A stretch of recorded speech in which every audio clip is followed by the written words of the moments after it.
It's early evening on the 6th of March 1967.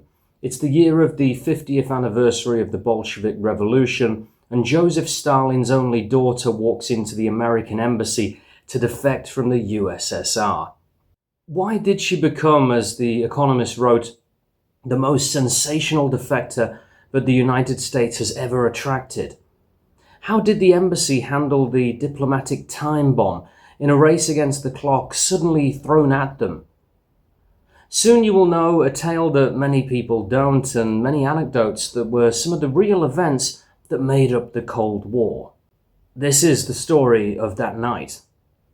Svetlana Aliyeva is a phantom that appears to the staff in the American embassy, like this story is to many people today. The CIA contact, who is the first to be informed, didn't even know Stalin had a daughter. Just like many Cold War history buffs even today aren't aware that Svetlana defected. On that evening, at the start of the warm Indian spring of 1967, the Soviet embassy in New Delhi is hosting an event for International Women's Day.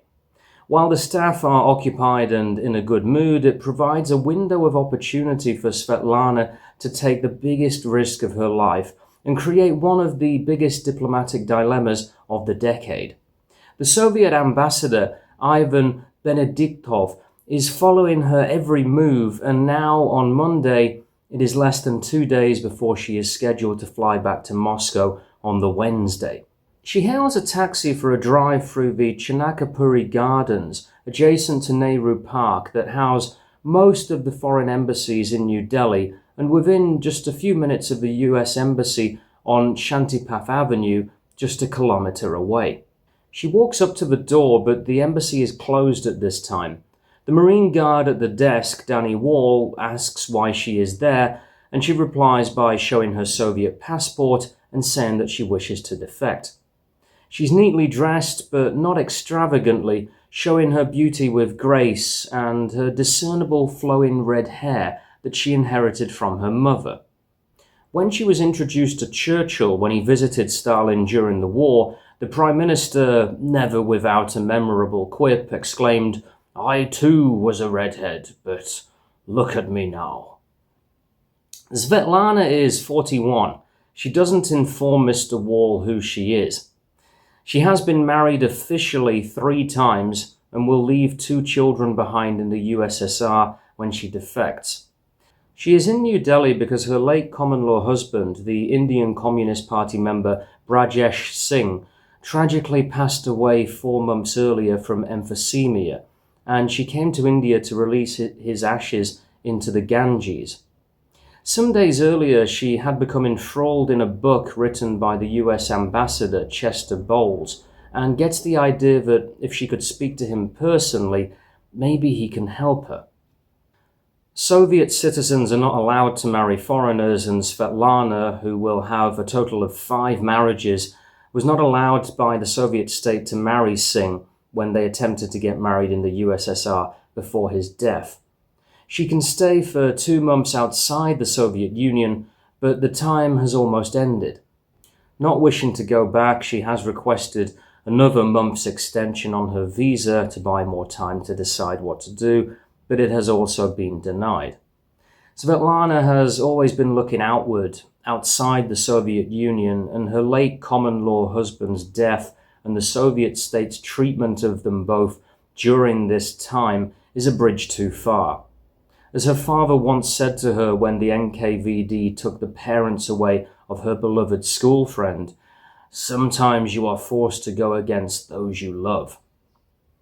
Many Soviet defectors managed to defect through India, notably the internet sensation Yuri Bezmenov, whom I will do some videos on later at some point, who pretended to be some trippy hippie American visiting India. But Svetlana, like everything else in her life, was unique among these Soviet defectors who escaped Soviet clutches through India. She is taken into a room and introduced to the consul, George Huey. In very good English with a heavy Russian accent, the lady who had majored in modern history of the US tells them rather nonchalantly that she is disillusioned with communism. She wants their help to defect, and that She is the daughter of Stalin. Much of the path that led to this meeting in the US Embassy began 25 years before, when Svetlana began to distance herself from her father as a teenager. At 16, this was not teenage rebellion though, but a chicken Stalin had released that came home to roost where Stalin had not expected it to go. As a teenager, especially after World War II had started, Stalin had demanded his daughter learn English. A quick learner, Svetlana was soon reading Illustrated London News, Fortune, and various other publications. At 16 years of age, though, she discovers for the first time in one of these foreign publications that the rumor had it that her mother had ended her own life, rather than the official story of complications from appendicitis when Stalin's wife was given a state funeral in 1932 that Svetlana had always believed. Stunned, surely it was just capitalist propaganda, she has it confirmed by her grandmother. After about 20 minutes, the second secretary of the embassy, who is in charge of defectors, Robert Rail, arrives. Like his colleagues, he doesn't know what to think. It's not what they had expected on a Monday evening. But it doesn't add up. Her passport reads Svetlana Iosifovna Aliyuyeva. Iosifovna makes sense, daughter of Joseph, but her last name should say Jugashvili or Stalina. The embassy staff, of course, only have her word that she has been using her mother's maiden name since 1957. Wall, Huey and Rail wonder whether she's a spy or a crazy, but her demeanour and the presents she gives suggest otherwise.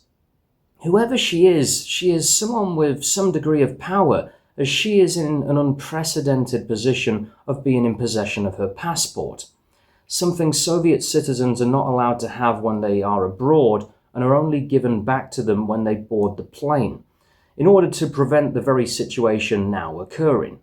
Unlike her father, her cousin Vladimir described her as courageous and independent with her own principles, in line with the traditions of the Aliyuyevs. But when growing up, many of Stalin's henchmen noted that, like her father, she knows she can get what she wants by asking and demanding. She learned early on that the right word from the right person could mean life or death. That very afternoon, Soviet Ambassador Benediktov, reminding her again that her flight back to Moscow will be on Wednesday the 8th, breaks all convention by giving Svetlana her passport when she asks where it is, if indeed she must leave if no more visa extensions can be given. Rail immediately contacts Washington, but 1 hour later he is told that there is not a single file on her. No FBI file, no CIA file, no State Department file. The files on Stalin don't even say that she has a daughter.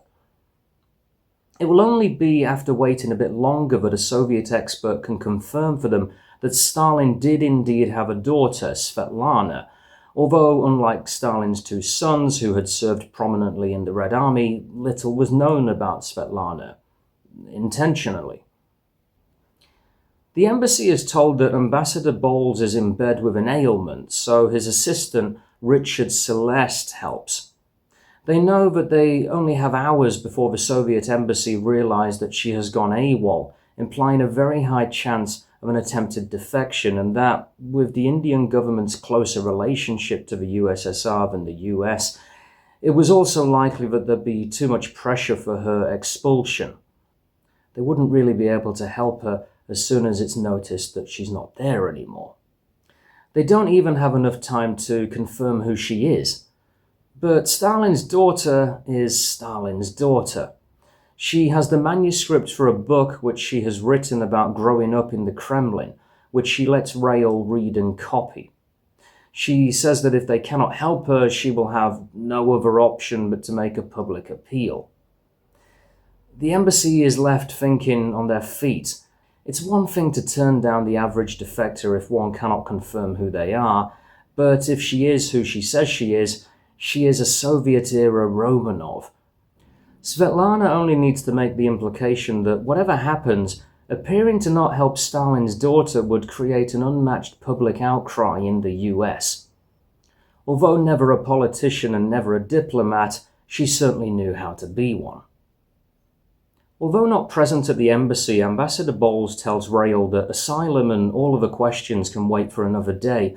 At this point, Svetlana needs to get out of Soviet control, and if they have already given her her passport, she can legally get on any international flights anywhere. And so the embassy scramble and find a Qantas flight to the US with a stopover in Rome that still has an available seat, scheduled to take off at 1:15 a.m. Rail manages to purchase 2 first-class tickets and accompanies her personally. The flight is delayed, but by 2:45 a.m., both are in the air to Rome. Just in time. Shortly after their takeoff, the embassy receives a stunning cable from Washington telling them that Deputy Undersecretary of State Foy Kohler has told them to throw Svetlana out of the embassy.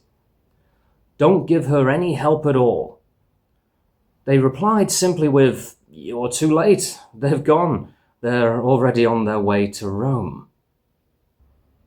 A week later, with Svetlana far from New Delhi and far from Moscow, Ambassadors Bowles and Benediktov rather awkwardly run into each other at a social function. Benediktov asks icily if anyone who turns up at the US Embassy can get an immediate visa and plane ticket to the States, to which Bowles smiles and says, "Well, for you, we can." Benediktov couldn't contain his laughter.